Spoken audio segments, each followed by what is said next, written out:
عليكم ورحمة الله. الحمد لله رب العالمين والصلاة والسلام على سيد الأنبياء والمرسلين وعلى آله وأصحابه ومن تبعهم أجمعين. أعوذ بالله من الشيطان الرجيم. بسم الله الرحمن الرحيم. واذكروا إذ أنتم قليل مستضعفون في الأرض تخافون أن يتخطفكم الناس فآواكم وأيدكم بنصره. صدق الله العظيم. বাংলাদেশের শীর্ষ রাজনৈতিক নেতৃবৃন্দ,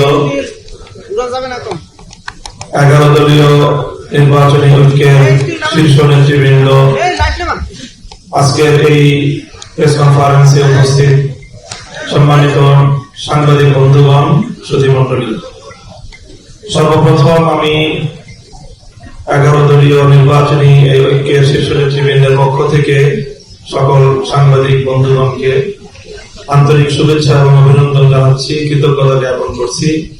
আমাদের আজকের এই জনাকীর্ণ সাংবাদিক সম্মেলনে আপনারা উপস্থিত হয়েছেন। আল্লাহ আপনাদের সকলকে উত্তম বিনিময় দান করুন। আমি আপনাদের সম্মুখে পবিত্র কোরআনে কারীমের যে আয়াতটুকু তিলাওয়াত করেছি, সেখানে আল্লাহ পাক রব্বুল আলামিন আমাদেরকে স্মরণ করিয়েছেন, মানুষকে স্মরণ করিয়েছেন অতীতের এক ভয়াবহ দুঃসহ স্মৃতির কথা, এবং সেই দুঃসহ সময় থেকে, অত্যাচার, জুলুম, নির্যাতনের জাতাকল থেকে মহান আল্লাহ পাক রব্বুল আলামিন তার সাহায্য এবং তার আশ্রয়ের মাধ্যমে কিভাবে মানবতাকে মুক্তি দান করেন, তার সেই অবারিত নিয়ামতের কথা স্মরণ করিয়ে দিয়েছেন।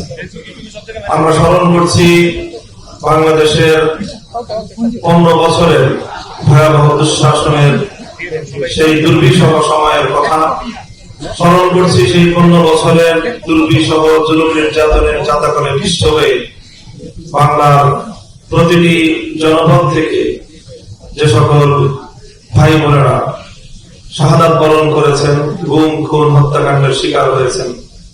2009 সালের পিলখানা ট্রাজেডি, 2013 সালের শাপলা চত্বরের গণহত্যা, 2015-16 সালের যে বিরোধী দলীয় আন্দোলন দমন, 2021 সালের বাংলাদেশের স্বাধীনতার সুবর্ণ জয়ন্তী উদযাপনকালে প্রতিবাদ মুখর জনতার উপর যে দমন-পীড়ন, সর্বশেষ 2024 সালের জুলাই বিপ্লবে দেড় সহস্রাধিক তাজা প্রাণ, যাদের রক্ত এবং জীবনের উপর বাংলার মাটি 2024 সালের 5ই আগস্ট 36শে জুলাই এক ঐতিহাসিক গণ অভ্যুত্থান, গণবিপ্লবের মধ্য দিয়ে বাংলাদেশের মানুষ দ্বিতীয়বারের মতো স্বাধীনতার সুখ এবং সফলতা ভোগ করেছে।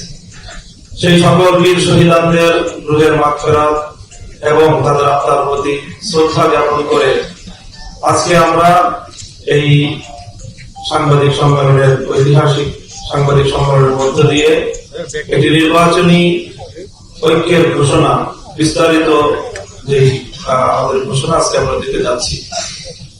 প্রিয় সাংবাদিক বন্ধুগণ, মূলত আমাদের এই যাত্রা শুরু হয়েছিল জুলাই বিপ্লবের, এবং জুলাই বিপ্লবের যে আকাঙ্ক্ষা, তার যে অভিপ্রায়, যে সংস্কার, বৈষম্যহীন বাংলাদেশ, বিগত দুর্বৃত্ত করার রাজনীতি থেকে বাংলাদেশ এবং বাংলাদেশের মানুষকে মুক্তি দেওয়ার যে অব্যাহত সংগ্রাম, সেই সংগ্রামের ধারাবাহিকতায় আমরা বেশ অনেকদিন আগেই একসাথে যাত্রা শুরু করেছিলাম জুলাই সনদের আইনি ভিত্তি বাস্তবায়নের 100 মহান লক্ষ্য নিয়ে।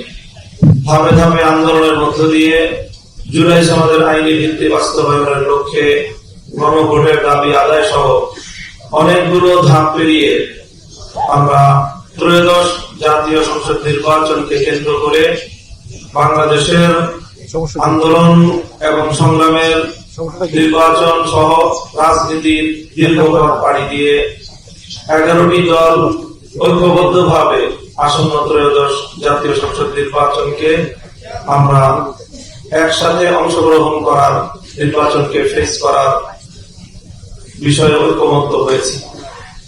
আজকে সেই ঐক্যমত্যের মাধ্যমে আমাদের আসন বিন্যাসের একটি ঘোষণা প্রদান করা হবে, যার মধ্য দিয়ে মূলত সারা দেশের আমাদের প্রতিটি আসনে ওয়ান বক্স পলিসির মাধ্যমে এই 11 দলীয় নির্বাচনী ঐক্যের পক্ষ থেকে যাকে যে আসনে মনোনীত প্রার্থী হিসেবে চূড়ান্ত ঘোষণা দেওয়া হবে তার পক্ষে সম্মিলিতভাবে আমরা সকল দলের নেতা কর্মী এবং দেশবাসীকে একসাথে কাজ করার উদাত্ত আহ্বান জানাবো।